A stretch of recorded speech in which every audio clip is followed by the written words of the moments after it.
아멘. 할렐루야. 예. 주님께 영광을 돌리고 여러분을 축복합니다. 아멘. 예. 여러분 예배가 행복하신가요? 예배 안에 여러분 회복과 기쁨이 있습니까? 어떤 상태로 왔다 할지라도 예배 가운데 여러분이 치유되고 회복되기를 축복합니다. 왜냐하면 하나님이 우리에게 그것을 주시기를 원하시기 때문에 그렇습니다.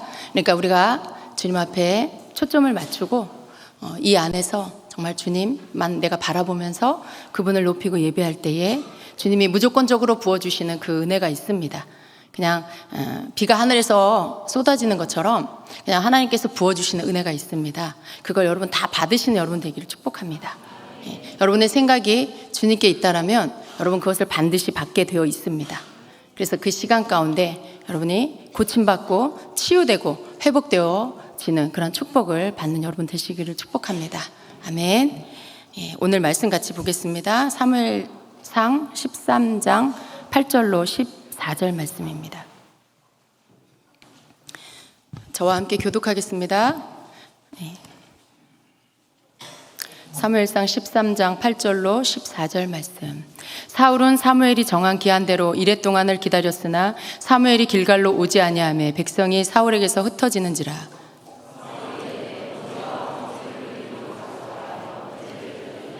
번제 드리기를 마치자 사무엘이 온지라. 사울이 나가 맞으며 무난하매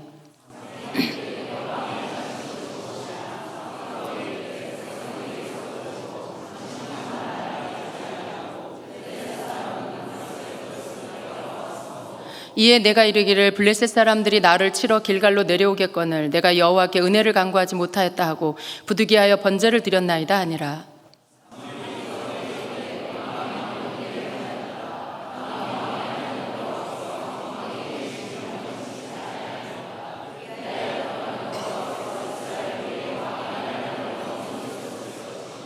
지금은 왕의 나라가 길지 못할 것이라. 여호와께서 왕에게 명령하신 바를 왕이 지키지 아니하였으므로 여호와께서 그의 마음에 맞는 사람을 구하여 여호와께서 그를 그의 백성의 지도자로 삼으셨느니라 하고.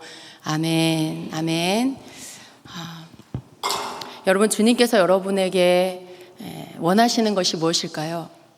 오늘 예배 가운데 주님은 우리의 정체성에 대해서 말씀을 하십니다. 내가 누구인지를 알아서 내가 그것을 선포하고 고백하고 그리고 내가 그 위에 서는 것, 이건 굉장히 중요한 일입니다.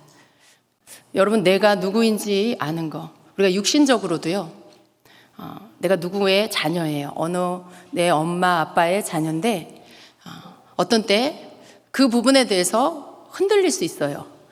내가 정말 우리 부모님 맞나 저분들이? 이런 생각. 근데 여러분 그런 생각을 하는 그 아이는요, 모든 부분에 있어서 흔들립니다. 자신감도 없고, 어떤 것에 대한 확신도 없고, 인생 자체가 흔들릴 수 있어요. 근데 여러분, 내가 내 엄마 아빠의 자녀야 라는 것을 확신하고 그 안에 머무는 자는요, 비록 뭔가가 공부를 못할 수도 있고 어떤 재능이 없을 수도 있고 그렇다 할지라도요, 그 아이에게는 큰 자신감과 그리고 확신이 있는 것입니다. 안정감이 있는 것입니다. 하나님께서 하나님의 자녀된 우리 모두에게요, 우리 가운데 어떤 이는 한 주 동안의 삶 가운데 흔들린 자도 있고요, 또 혼란스러워한 자도 있고요, 어떻게 해야 될지 알지 못해서 헤매이는 그런 삶을 살다 온 자도 있어요. 근데 주님이 우리 모두에게 무엇을 말씀하십니까? 너의 정체성을 회복하여라 라는 거죠. 우리의 정체성은요, 단지 그냥 주임제교회 성도예요, 이게 아니에요. 우리의 정체성은요, 그리스도 안에서 하나님의 자녀인 것입니다. 네. 하나님의 가족이에요. 자녀예요. 근데 이것이 여러분의 정체성이에요. 이것은 여러분이 여러분의 삶에 혼란을 가져다 주고 여러분을 흔들어 놓는 그러한 악한 영에게, 그러한 환경에게 여러분이 선포해야 할 첫 번째 무기인 것입니다. 사단은요, 어떤 자를 흔듭니까? 믿음이 흔들리는 자, 하나님을 의심하는 자, 하나님을 의지하지 않는 자, 그런 자를 흔들어요. 때로는 믿음이 있다라고 하는데 그 믿음이 진짜인가 알아보기 위해서 흔들기도 합니다. 그러나 어떠한 경우에든지 여러분 그러한 흔들림 가운데 여러분이 설 수 있는 길은요, 내가 누구인지를 말하는 거예요. 내가 누구에게 속하였는지를 말하는 것입니다. 믿음을 가지고 믿으면서 말하는 거죠. 그럴 때 여러분을 흔들어 놓는 악한 영은 떠나갑니다. 여러분 가운데 온 시험은 떠나갑니다. 여러분이 하나님의 자녀라는 것을 선포하고 믿는 고백 안에는요, 하나님께서 나를 책임져 주시고 하나님께서 나를 도우신다라는 그 믿음이 그 안에 들어있는 거예요. 내가 김 누구누구의 아들이야 딸이야 그거 갖고 마귀가 떠는 게 아니에요. 아무리 재벌이고 아무리 권력이 있는 대통령의 자녀라 할지라도 그 대통령 아버지의 이름을 댄다고 마귀가 떠나가는 게 아닙니다. 오직 예수 그리스도의 이름으로 하나님의 자녀된 그것을 선포할 때 내가 떠나가는 거죠. 그러니까 여러분의 어떤 상황 가운데 힘들고 어렵고 혹은 낙심된 그런 상태로 계십니까? 오늘 여러분의 정체성을 회복하시고 주님 안에서 여러분이 누구인지를 선포하는 자가 되기를 축복합니다. 오히려 여러분 그것은요, 여러분의 어떤 하나님의 음성을 듣고 예언을 받는 것보다 더 강력해요. 한번 그냥 하나님의 종에게 누군가에게 예언을 받는, 그래서 힘을 얻는 것보다 여러분 스스로가 하나님의 자녀된 것을 선포하는 것이 더 강력합니다. 그래서 여러분 그러한 여러분의 정체성, 내가 지금 어디에 서 있고 나는 누구인지를 분명하게 알고 그것을 여러분이 선포하는 그러한 자가 되기를 축복합니다. 여러분 오늘 이 말씀의 이 배경은요, 전쟁 중에 있는 이스라엘이에요. 지금 블레셋과 대치하여서 이스라엘이 지금 전쟁 중에 있습니다. 그 전쟁 가운데 사울은 하나님께서 세운 그러한 이스라엘 첫 번째 왕으로서 지금 이 전쟁을 진두지휘하고 있는 것입니다. 그런데 이 상황을 보니까 지금 굉장히 열악한 상태에 열세에 이렇게 몰린 그런 상태인 것을 우리가 알 수 있어요. 그러면서 사울이 행하는 이러한 어떤 모습을 봅니다. 사울이 생각하는 것들, 사울이 행하는 것들을 우리가 보게 됩니다. 여러분 우리는 어떤 보여지는 전쟁을 치르지는 않아요. 그러나 성도의 삶 안에는 항상 전쟁이 있습니다. 여러분은 한 주 동안 내내 전쟁 치르고 오신 분도 계실 거예요. 밖에서 공격하지 않으면 안에서 공격하고, 어떤 사람은 밖에서 외부로부터 환경과 싸우지만 어떤 사람은 자기 자신하고 싸우는 사람, 그런 사람 그렇죠, 있죠, 많이 있죠. 여러분 오히려 밖에서 싸우는 거는 어쩌면 더 쉬울 수 있어요. 근데 내 안에서 나 자신과 싸우는 거, 이것은 굉장히 혼란스럽고 어려울 수 있어요.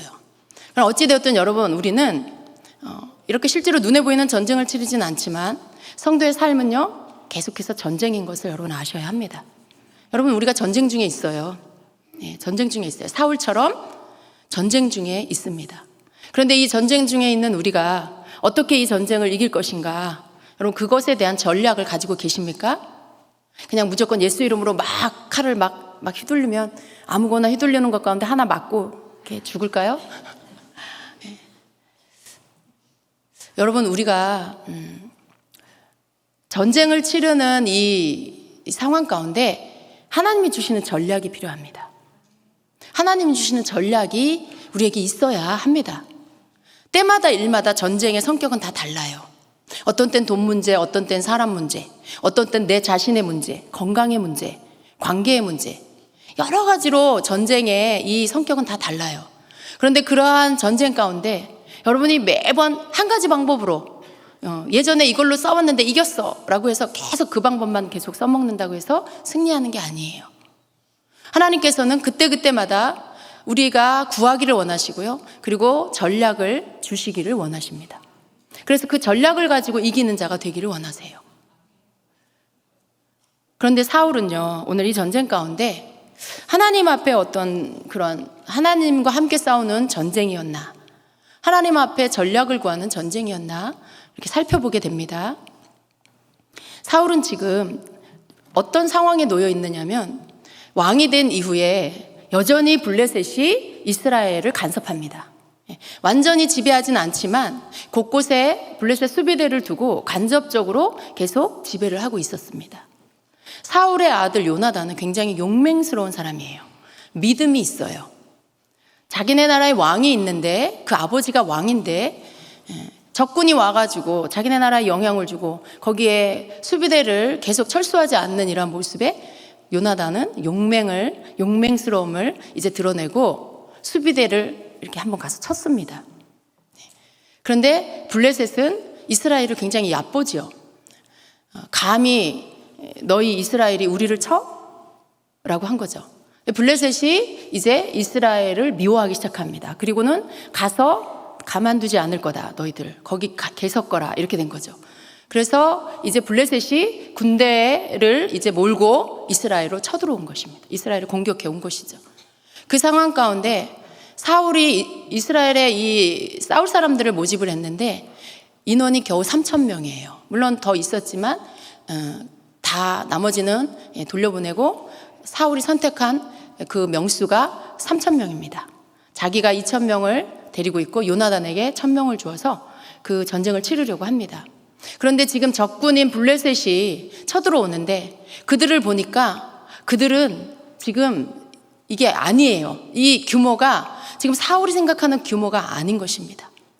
이 블레셋의 군대는요, 너무나 강력한 그러한 마병을 이끌고 그렇게 끌고 오는 것입니다. 병거가 3만, 그리고 마병이 6천.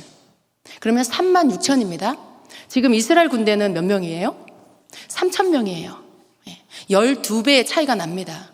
거기에다가 무기는 또 블레셋은 강력한 철 무기를 갖고 있어요. 이스라엘은 그런 것이 없습니다. 그냥 사울과 요나단에게만 창과 칼이 있다라고, 철 무기가 있다라고 했어요.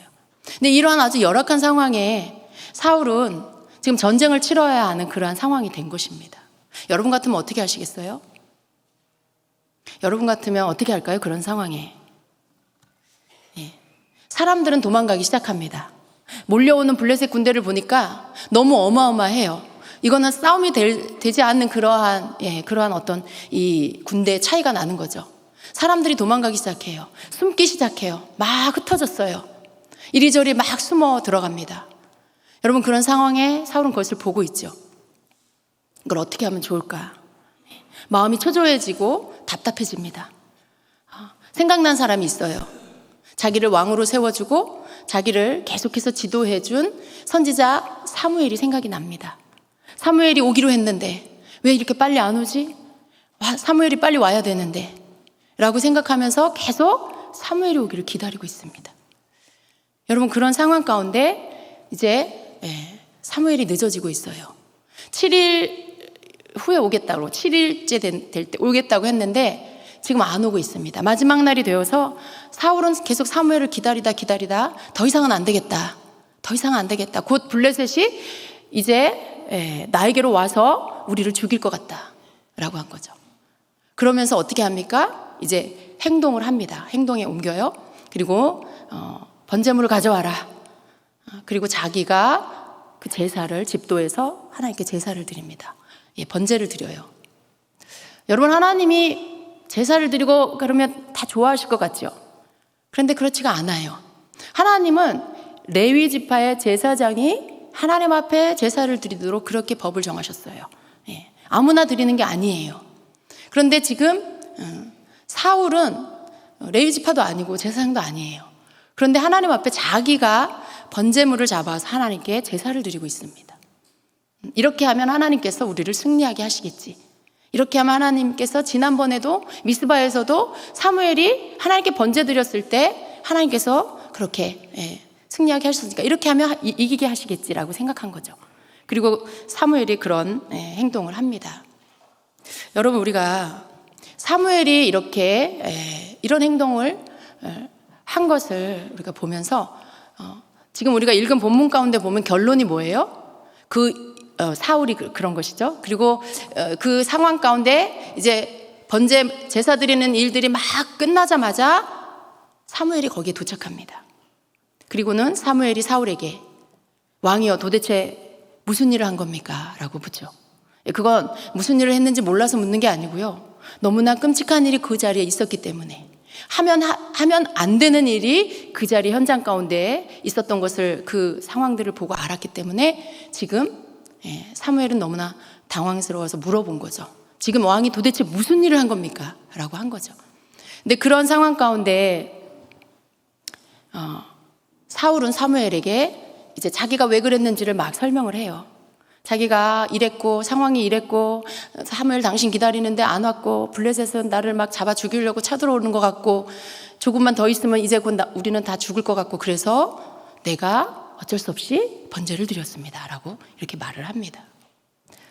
여러분, 그런데 그 상황 가운데 그 이야기를 듣고 사무엘이 사울에게 해준 말이 오늘 말씀의 마지막 부분에 나옵니다. 우리가 볼 때는 사울이 그렇게 큰 죄를 진 것 같지 않아요. 다급한 상황에 그럴 수도 있지 않았을까? 사랑의 하나님이 그런 사울을 굳이 그렇게 왕의 자리를, 그 왕국을 패할 만큼 그렇게 잘못한 건가? 그렇게 하셨어야 될까? 이런 생각을 할 수도 있겠죠. 그런데 그렇게 생각하는 분들 조심하세요. 그 사람도 그런 똑같은 일을 행할 수 있어요. 오늘 말씀을 잘 들으시기를 바랍니다. 결국은 사무엘은 사울에게 사울의 왕국이 길지 않을 거라는 예언을 주면서 오늘 말씀이 이렇게 맞춰집니다. 여러분, 우리가 봐야 될 부분은요, 지금 사울이 어떤 이야기들을 자기가 하나님 앞에 번제를 드린 이유들을 사무엘에게 말을 하고 있어요. 그런데 그 답변으로 인하여서 사무엘이 주는 결론은 너무나 끔찍한 그런 너의 왕국이 끝날 것이다라는 이러한 어떤 그 심판 같은 그런 예언을 받게 됩니다. 왜 그렇게 사울이 사무엘에게 대답한 내용이 도대체 뭐길래 그렇게 끔찍한 그런 예언을 주었을까요? 여러분, 사울이 왕이여 도대체 왜 이렇게 하셨습니까? 라고 묻는 사무엘에게 이렇게 대답을 하죠. 흔적력으로 봅니다. 사무엘상 13장 11절 12절 같이 한번 읽어보겠습니다. 사울이 이르되 백성이 나를 떠나 흩어지고 당신은 정한 날 안에 오지 아니하며 블레셋 사람들은 믹마스에 함께 모였음을 내가 보았으므로 내가 말하기를 이제 블레셋 사람들이 나를 치러 길갈로 내려오겠거늘 내가 주께 간구하지 못하였다 하고 그런 까닭에 내가 스스로 어쩔 수 없이 번제 업무를 드렸나이다 하니, 이 말씀에서 보면은 사울이 왜 그런 행동을 했는지가 아주 자세하게 나옵니다. 여러분, 사람이요, 어떤 행동을 할 때, 어떤 말을 할 때 그때 먼저 하는 게 있어요. 뭔가를 봐요. 뭔가를 보고요, 그리고 그것을 통해서 생각을 해요. 그리고 나서 그거로 말을 해요. 그리고 그것으로 행동합니다. 근데 지금 사울은 무엇을 보았을까요? 그리고 그는 자기가 바라보는 것을 통해 무엇을 생각했을까요? 지금 보면은요, 세 가지를 보고 있어요. 사울은 지금 자기 앞에 벌어지고 있는 세 가지의 현재 상황을 바라보고 있습니다. 첫 번째는요, 자신을 떠나서 흩어지고 있는 백성들을 보았습니다.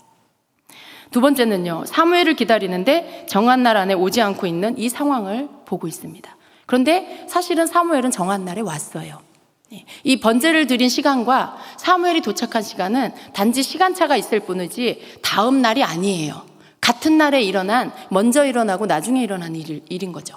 사울이 조금만 더 기다렸으면 사무엘이 도착해서 사무엘이 제사를 드릴 수 있었던 거죠. 정한 날에 오지 않았다고 했지만 그렇지 않습니다. 세 번째는 적군인 블레셋이 사울이 있는 길갈 바로 옆에 믹마스에 진을 치고 있는데 자기 가까이에까지 와서 이제 곧 자기를 공격할 것 같은 그러한 위험한 상황, 그것을 보고 있었습니다. 여러분, 사울이 본 것은요, 지금 이 현 상황에 육신의 눈에 보이는 이 상황들만을 보고 있었어요. 사실 그대로인 거죠. 눈앞에, 내 육신의 눈앞에 펼쳐진 그대로, 그 사실 그대로의 상황을 지금 사울은 보고 있었던 것입니다. 자신이 왕인데 적군을 보고 두려워하며 자신을 떠나 흩어지는 백성들을 볼 때 사울의 마음은 어땠을까요? 굉장히 초조하고 굉장히 답답했을 것입니다. 이걸 어떻게 하면 좋을까? 막 초조한 마음이 들었을 것입니다. 여러분, 어려운 상황이 닥치면요, 사람은 초조하고 답답해집니다. 여러분도 많이 겪어보셨죠? 네. 그러나 그 초조함과 답답함은 사람에게 아무런 도움을 주지 못합니다. 그것은 오히려 육신적인 생각으로 점령당하게 만들고요, 하나님의 관점으로 보지 못하게 만들어요. 그것은 그냥 어떤 내 안에서 발휘될 수 있는 통찰력을 잃어버리게 만들어버립니다. 여러분, 다급한 상황이 되고 초조한 상황이 될 때 어떤 상황들을 이렇게 통찰력 있게 전체를 바라볼 수 있는 그러한 눈이 여러분에게 열리든가요?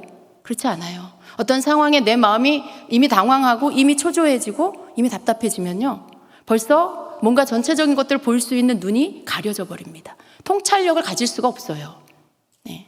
그래서 지금 사울은 굉장히 마음이 초조해지고 답답해진 것이죠.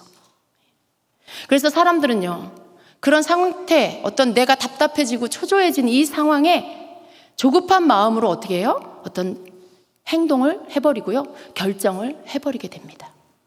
여러분, 그런 상태에서 뭔가를 결정하면 100% 실수하게 됩니다. 상황에 굉장히 막 초조해, 다급해. 그럴 때, 여러분, 그때 이 사울처럼 어쩔 수 없이 뭔가를 결정해요. 그리고 그것을 행동으로 옮깁니다. 그럴 때 거의 100% 실수하게 됩니다. 지금 사울이 그랬어요. 그런 상황에 여러분, 우리는 그런 상황들을 살면서 직면할 때가 너무나 많아요. 크고 작은 여러 가지 일들에. 그런데 그런 상황에서 그때 우리가 해야 될 거는 다른 어떤 것이 아니에요. 조급한 상황에 그 상황을 보고 그 상황 속에 들어온 생각을 내가 붙잡는 것이 아니고요. 그때 우리는 기도해야 합니다. 바로 그때가 기도할 때예요. 하나님께 호소하면서 믿음을 가지고 하나님께 해결해 달라고 간절히 기도해야 하는 것입니다. 여러분, 언제까지 기도해야 돼요? 응답이 올 때까지요? 그 말도 맞는 말이지만요, 그렇게 응답이 금방 오지 않아요. 그 마음이 그렇게 금방 응답이 올 때까지 내가 막 기다려지지 않아요. 언제까지 기도하냐면 그런 상황일 때는 내 안에 초조함이 사라질 때까지 기도하는 거예요. 예. 내 마음이 다급하고 초조한 이 상태가 사라질 때까지 기도하는 거예요. 다른 말로 평안해질 때까지. 그때까지 기도해야 하는 것입니다. 그런데 사울은 그렇게 하지 않았습니다. 또한 사울은 또 두 번째로 뭘 봤냐면 자신이 의지하는 사무엘을 기다리면서 사무엘이 언제 오려나, 이제나 저제나 사무엘이 도착하기만을 지금 기다리고 있어요. 그러니까 사울은 아직은 도착하지 않았지만 계속 사무엘을 보고 있는 거예요. 사무엘은 사람이죠. 사울은 하나님을 의지하기보다는요, 자신을 왕으로 서도록 도와준 사무엘을 더욱 의지하고 있었다는 것을 볼 수 있습니다. 사무엘이 오든 안 오든 먼저 하나님께 간절히 기도하고 있었어야 합니다. 하나님께 어찌해야 할지 여쭈면서 기도하면 될 것을 사울은 하나님보다 사무엘을 지나치게 의존하고 있었던 것입니다. 그래서 계속 사무엘만 바라보고 있었던 것입니다. 저는 여러분, 말씀을 묵상하면서 이런 생각이 들었습니다. 사울은 왜 스스로 하나님께 이 상황을 위해 기도하지 않았을까? 그 앞전에 몇 번의 전투를 통해서 하나님 행하신 일들을 분명히 경험했는데, 자기를 왕으로 인도해 주신 그러한 모든 상황을 사울은 알고 있는데 왜 이 다급한 상황에 하나님께 기도하지 않았을까? 그런 생각을 해봤습니다. 왜 하나님, 내가 어떻게 할까요? 라고 묻지 않았을까? 그 생각을 했습니다. 여러분, 우리가 다윗을 잘 알고 있지요? 다윗은 사울의 뒤를 이어서 이스라엘의 두 번째 왕이 됩니다. 그런데 이 다윗 시대에도 보면은요, 블레셋과의 전쟁이 여러 번 있습니다. 그런데 그때마다 다윗은요, 어떻게 했냐면 하나님 앞에 늘 물었습니다. 하나님, 제가 어떻게 할까요? 하나님, 제가 치러 올라갈까요? 하나님, 제가 어떻게 할까요? 이렇게 묻는 그러한 장면들을 우리가 볼 수 있어요. 사무엘하 5장 18절 19절에 한번 우리 같이 읽어봅니다. 블레셋 사람들이 이미 이르러 르바임 골짜기에 가득한지라 다윗이 여호와께 여쭈어 이르되 내가 블레셋 사람에게로 올라가리이까 여호와께서 그들을 내 손에 넘기시겠나이까 하니 여호와께서 다윗에게 말씀하시되 올라가라 내가 반드시 블레셋 사람을 내 손에 넘기리라 하신지라. 아멘. 또 사무엘하 5장 22절 23절까지만 읽겠습니다. 블레셋 사람들이 다시 올라와서 르바임 골짜기에 가득한지라 다윗이 여호와께 여쭈니 이르시되 올라가지 말고 그들 뒤로 돌아서 뽕나무 숲을 맞은편에서 그들을 기습하되. 아멘. 여러분, 다윗은요 늘 다급한 상황인데도 불구하고요 하나님께 물었어요. 하나님, 제가 어떻게 할까요? 하나님, 제가 어떻게 할까요? 똑같은 상황에 어쩌면요, 여러분, 이 말씀이요 이렇게 이어지고 있어요. 앞에 것은 5장 18, 19절이고요 뒤에 것은 5장 22절, 23절이에요. 이게 이렇게 말씀이 이어지고 있어요. 그러면 얼마 전에 블레셋이 쳐들어온 거고요, 또 얼마 있다가 오래지 않은 시간에 블레셋이 또 쳐들어온 거예요. 그러면 보통 사람들은 어떻게 할까요? 얼마 전에 했던 방법. 네. 그때 하나님께 여쭈었을 때 하나님이 이렇게 말씀하셨지. 그러니까 이번에도 그렇게 해주실 거야. 하고는 어떻게 해요? 그냥 이전에 했던 방법으로 그냥 행합니다. 대부분의 많은 사람들이 그런 실수를 해요. 네. 그런데 다윗은 어떻게 해요? 불과 얼마 시간차를 두지 않고 블레셋이 또 쳐들어왔지만요. 그리고 똑같은 장소에 르바임 골짜기에 또 쳐들어왔어요. 그런데도 불구하고 다윗은요, 하나님께 그때마다 묻습니다. 하나님 어떻게 할까요? 하나님께 여쭈니, 하나님께 여쭈니. 계속 그렇게 말씀하고 있죠. 그러니까 다윗은요, 전쟁을 치를 때 하나님께 여쭈었던 거예요. 하나님께 물었어요. 그래서 사울은 어떻게 해요? 하나님께 묻지 않아요. 하나님께 기도하지도 않아요. 그런 차이를 볼 수가 있습니다. 다윗은요, 그 외에도요, 사무엘상 23장 2절 4절에 또 30장 3절에도 동일하게 어떤 중요한 사안이 있을 때마다 하나님 앞에 꼭 여쭙는 그러한 말씀을 볼 수가 있습니다. 그러한 다윗의 모습을 볼 수가 있어요. 근데 사울은 그렇게 하지 않고 계속 사무엘을 기다려요. 사무엘이 왜 안 오는 거야? 왜 안 오는 거야? 그렇게 목이 빠지도록 사무엘만을 기다리는 사울. 그가 누구를 의지합니까? 사람인 사무엘을 의지하고 있어요. 하나님이 아니라 아무리 하나님의 사람일지라도 그가 하나님은 아니잖아요. 예. 그런데 지금 사울은 사람인 사무엘을 그냥 더 의지하고 있는 그런 모습을 볼 수가 있습니다. 세 번째로 사울은 또 무엇을 봤습니까? 사울은요, 자신을 공격해온 블레셋을 하나님보다 더 크게 보고 있었습니다. 예. 하나님이 더 크신데 자기를 공격해오는 블레셋, 자기는 길갈에 있어요. 그런데 믹마스까지 온 거예요. 믹마스는 길갈에서 바로 옆입니다. 근데 자기를 치려고 가까이 온 그 블레셋이 너무나 커 보이는 거죠. 그러니까 하나님을 보지 않고 지금 그 적을 보고 있는 거죠. 너무나 커 보이는 그 적을 바라보고 있습니다. 이미 적군의 그 규모에 겁에 질려버린 것이죠. 눌려버린 것이죠. 여러분, 사울에게 하나님이 주신 승리의 경험이 없는 것이 아닌 것이죠.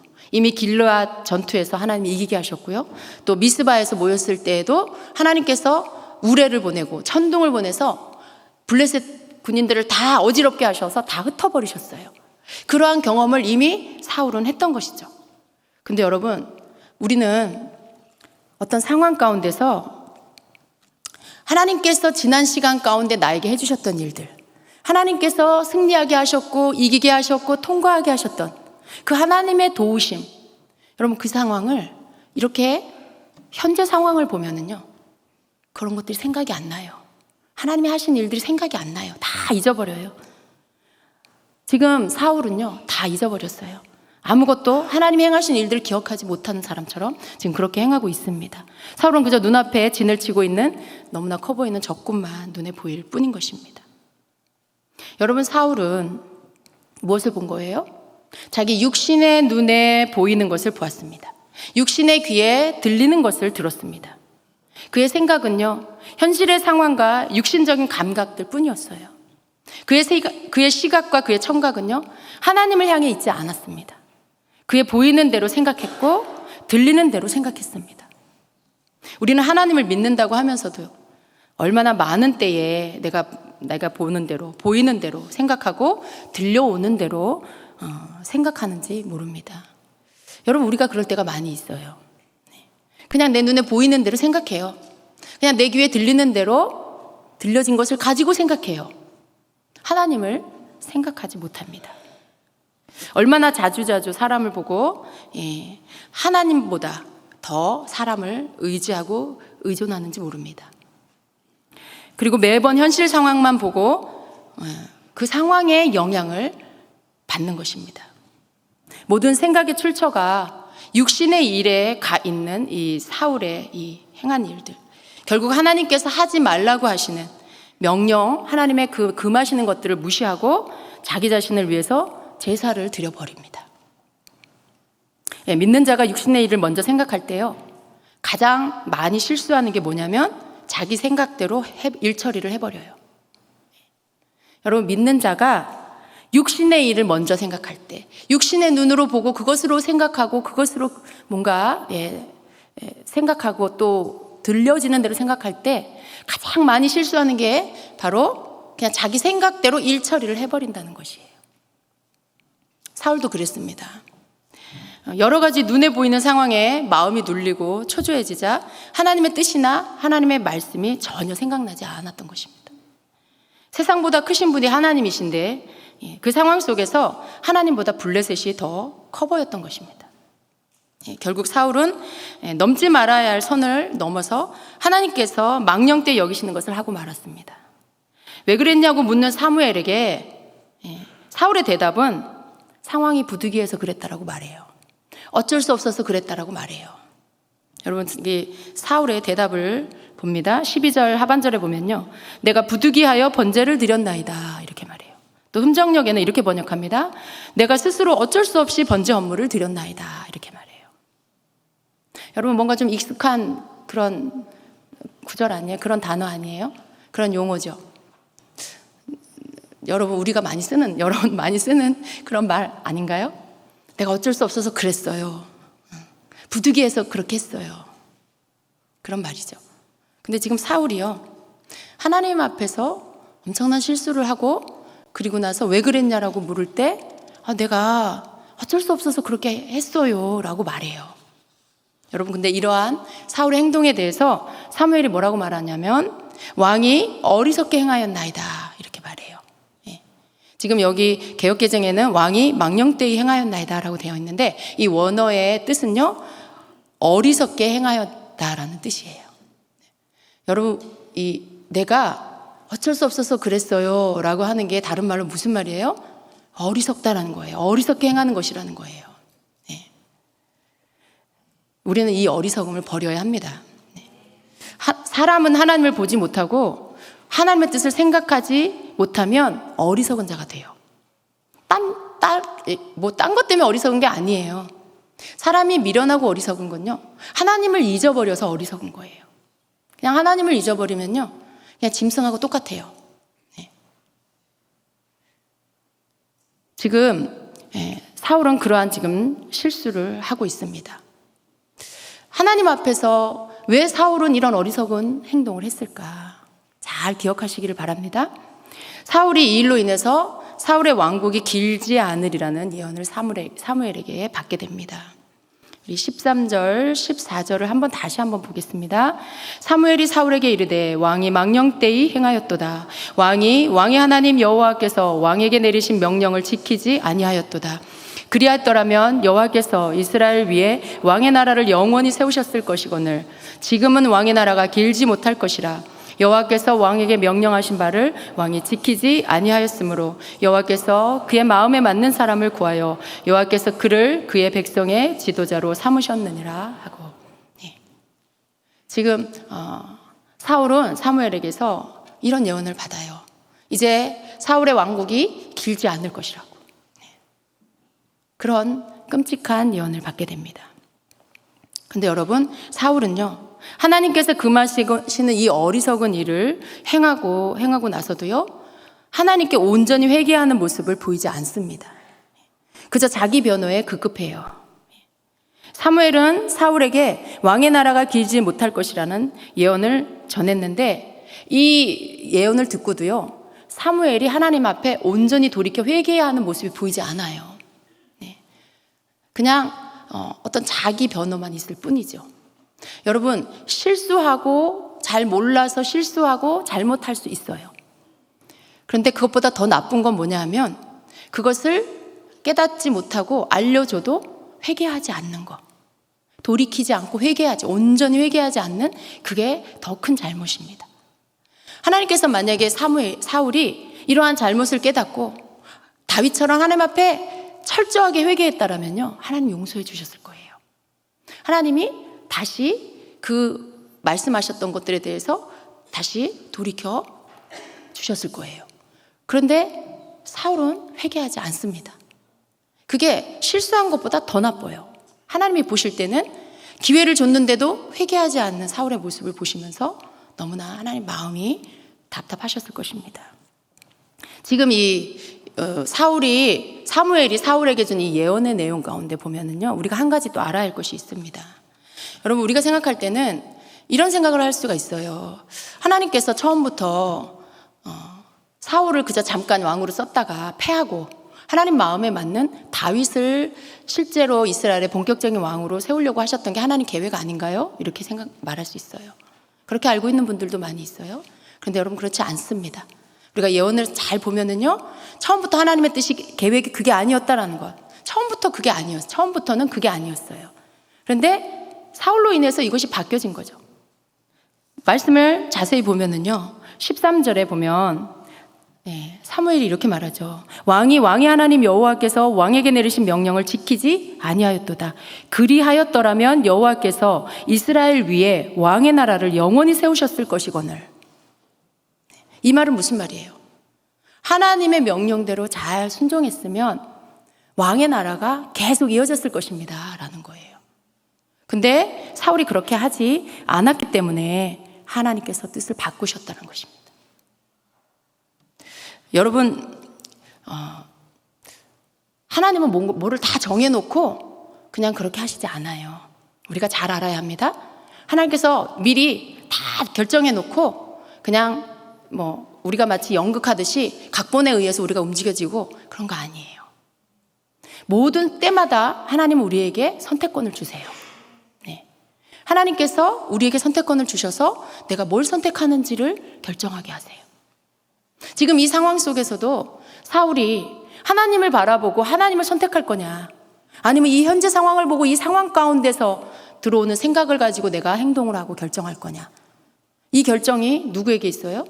사울에게 있어요.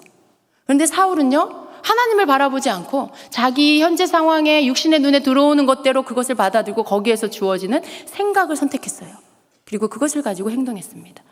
그것으로 인하여서 하나님의 말씀이 이렇게 사무엘을 통해서 당신의 왕국이 길지 않을 거라는 이 예언을 받게 되는 것입니다. 정말 아직도 기회는 있었어요. 회개하는, 돌이키는 그 시간 속에 하나님은 다시 용서하실 수 있는 기회가 있었음에도 사울은 그렇게 하지 않음으로 인해서 그가 이제 하나님이 사울에게서 떠나고 그리고 아주 비참한 최후를 맞게 되죠. 여러분, 우리가 이러한 것들을 기억을 해야 합니다. 우리가 말씀을 기억해야 돼요. 계시록 2장 5절에는 이렇게 말씀합니다. 그러므로 어디서 떨어졌는지를 생각하고 회개하여 처음 행위를 가지라. 만일 그리하지 아니하고 회개하지 아니하면 내가 내게 가서 내 촛대를 그 자리에서 옮기리라 말씀하세요. 하나님 지금 사울에게서 촛대를 다윗에게로 옮기신 거예요. 그게 하나님이 그냥 아무 이유 없이 하나님의 계획에 의해서만 그랬다는 게 아니라 사울이 하나님이 그렇게 하시게끔 스스로 그렇게 만든 거죠. 그래서 우리는 하나님 앞에서 모든 때마다 일마다 내가 무엇을 선택할 건지를 항상 신중하게, 그리고 내가 정말 하나님이 기뻐하는 하나님의 뜻에 따라서 지금 하고 있는지를 생각하면서 행동해야 하고요. 혹 우리가 실수한다 할지라도 하나님 앞에 온전히 회개를 통해서 하나님 앞에 긍휼을 구해야 하는 것입니다. 여러분, 우리는 하나님 앞에 내가 어쩔 수 없어서 이렇게 했습니다 라고 하는 이러한 말들을 하지 않도록 조심해야 합니다. 그런 일들이 생기지 않게 해야 돼요. 이러한 행동은 하나님 앞에 불신입니다. 다 내 마음대로 내 뜻대로 상황에 내가 정말 하나님 앞에 묻지도 않고 그냥 내가 막 초조하고 막 다급하니까 해놓고는 하나님 제가 어쩔 수 없이 행했습니다 이렇게 말하는 그런 일들이 있어서는 안 됩니다. 여러분, 이것은요 다른 말로 불신이에요. 왜 이런 행동을 하냐면 하나님을 믿지 못해서 그래요. 내가 하나님을 바라본다라면 하나님이 나에게 주시는 생각들, 하나님께서 내 인생 가운데 나에게 주셨던 그 생각들을 내가 떠올립니다. 그리고 믿음의 생각을 하게 되죠. 근데 지금 사울은 그렇게 하지 않습니다. 사울 안에는 하나님을 온전히, 하나님을 전적으로 의지하고 믿는 이 믿음이 없었던 것입니다. 상황을 보고 사람을 의지하고 적군으로 인해 두려워하면서 그게 전부예요. 거기에 하나님에 대한 생각이 지금 사울에게는 없는 것입니다. 이건 다른 말로 하면 불신인 것입니다. 잘 몰라서 그냥 단지 한번 실수한 거, 이 차원이 아니고요. 사울은 그 내면 깊은 곳에 하나님을 믿는 그 마음이 너무나 부족했던 것입니다. 되게 사울은 이 성격적인 면을 보면요, 악한 사람은 아닌 것 같아요. 그런데 내면 깊이 믿음을 갖고 있는 사람은 아니었습니다. 인간적으로 보면 굉장히 인간적인 사람이에요. 근데 그게 좋은 것이냐? 여러분, 자칫 우리가 사람 좋다, 굉장히 인간미가 넘친다, 물론 인간적인 거 좋은 거예요. 그러나 하나님보다 너무나 인간적인 것으로만 가면요, 그 사람은요 인본주의의 영 안에서 다스림을 받게 됩니다. 거기에 이끌림을 받게 됩니다. 여러분, 사울에게 왜 이런 일이 일어났을까요? 사울은 하나님을 보지 않았습니다. 그저 보이는 것만 보았습니다. 하나님을 인격적으로 알지 못했습니다. 하나님을 그저 제사나 좋아하는 하나님, 그렇게 오해했어요. 말씀도 모르고 하나님 마음도 모르고 하나님의 뜻도 모르면서 짐승을 잡아서 제사 드리면 하나님 좋아하실 거야 라고 이렇게 잘못 알고 있었던 것입니다. 여러분, 하나님을 잘못 알면 이런 행동을 해요. 내가 생각할 때 하나님은 이런 분이야, 그렇게 오해하지 마시기를 바랍니다. 그렇게 오해함으로 인해서 이런 행동들을 해요. 근데 여러분, 하나님을 제대로 알아야 돼요. 힘써 하나님을 알아야 돼요. 여호와를 알자, 힘써 여호와를 알자. 왜 그래야 될까요? 하나님을 힘써 알아야 하나님의 뜻에 순종할 수가 있어요. 하나님의 뜻에 순종해야 하나님의 인도하심을 따라 바른 길로 갈 수 있어요. 그런데 우리는 하나님을 사랑하기는 하는데 하나님을 잘 알지는 못해. 하나님 앞에 기쁨이 되기를 원하는데 하나님이 뭘 기뻐하시는지는 정작 잘 몰라. 그냥 내 생각대로 내 방식대로 하나님을 섬기고 있다. 그러면 여러분, 이런 실수를 하게 됩니다. 우리는 하나님을 알아야 합니다. 하나님을 알 때 힘써 하나님을 알아야 합니다. 그래야 우리가 하나님의 뜻을 따라서 살아갈 수가 있는 것입니다. 하나님을 믿는다는 것은요, 모든 때마다 일마다 하나님을 생각한다는 것이에요. 하나님을 생각하는 것이 하나님을 보는 것입니다. 여러분, 뭘 봅니까? 여러분이 뭘 바라보면요, 그 바라보는 것을 통해서 생각이 내 안에 들어와요. 그렇죠? 여러분이 뭔가를 바라보면서 생각이 들어와요. 근데 여러분이 바라보는 게 여러분이 생각하는 거예요. 근데 여러분, 뭘 바라보십니까? 지금 사울은요, 상황을 바라봤어요. 지금 현재 상황을 바라봤어요. 그리고 그 상황이 내게 주는 생각을 받아들였어요. 하나님을 보지 않았다는 것입니다. 만일 사울이 하나님을 바라봤다라면 하나님이 주시는 생각을 받아들이게 됐을 것입니다. 그래서 우리는 뭘 바라보느냐가 굉장히 중요합니다. 여러분, 모든 상황 가운데 하나님을 바라보세요. 여러분이 어떤 상황이 여러분 앞에 놓이든지 간에 그 상황만을 바라보는 게 아니라 하나님을 바라보시고 그 속에서 하나님이 주시는 생각들을 여러분이 받아들이시고 그 속에서 떠올리신 하나님의 말씀을 받아들이시고 그 속에서 하나님이 이전에 행하셨던 일들을 떠올리시고, 그래서 그 상황 가운데 여러분이 어떻게 해야 될지를 그렇게 주님께로부터 받는 자가 되시길 축복합니다.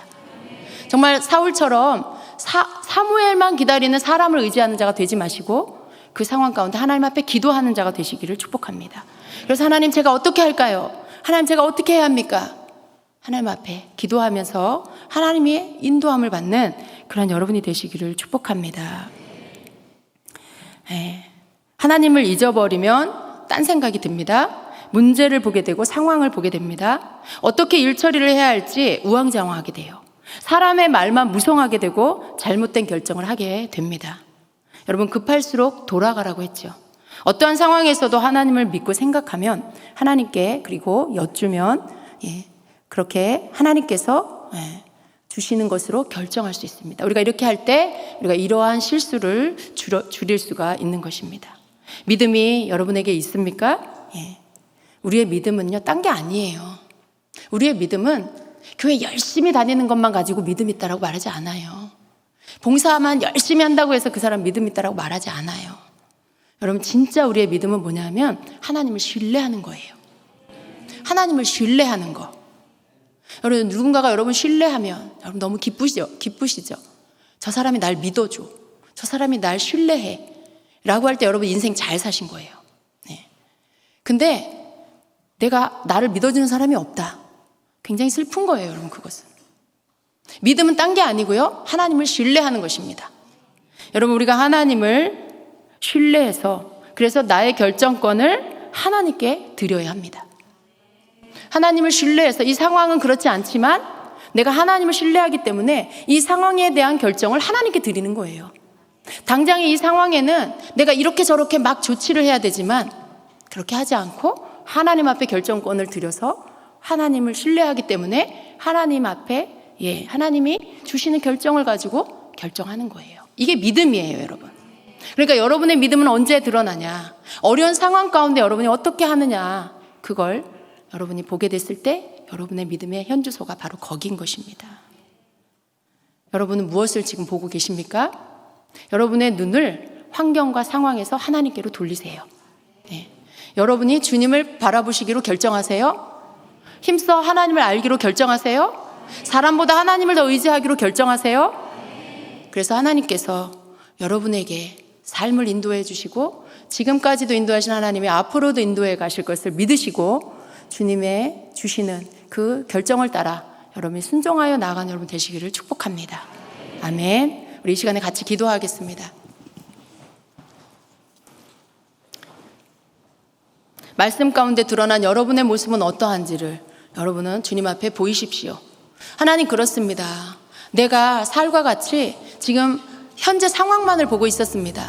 하나님, 나는 누가 날 도와주지 않을까? 사람을 의지하고 있었습니다. 하나님, 나는 이 상황이 내가 망하게 될 것 같다라는 이러한 어떤 일어나지 않은 일을 미리 걱정하면서 내가 그렇게 두려워하고 있었습니다. 하나님, 내가 사울과 다를 것이 하나도 없었습니다. 그렇습니다. 주님, 나는 주님을 보지 않고 이 상황을 보았습니다. 그러나 주님, 내가 회개합니다. 하나님, 나의 믿음 없음을 용서하여 주시옵소서. 하나님, 내가 눈을 돌려서 이제는 하나님을 바라볼 것입니다. 어떤 상황에 다급함이 온다 할지라도 하나님, 그 상황 가운데 나를 지켜주실 하나님을 믿고 하나님께서 그 상황들을 걷어내실 때까지 내가 기도하겠습니다. 하나님이 나에게 전략을 주실 때까지 내가 기도하겠습니다. 하나님, 내 안에 초조함과 답답함이 떠날 때까지 내가 기도하겠습니다. 그래서 정말 나의 주인이 하나님인 것을 내가 인정하며 그렇게 행동하며 살겠습니다. 하나님, 나를 도와주시옵소서. 이 시간에 함께 기도하겠습니다.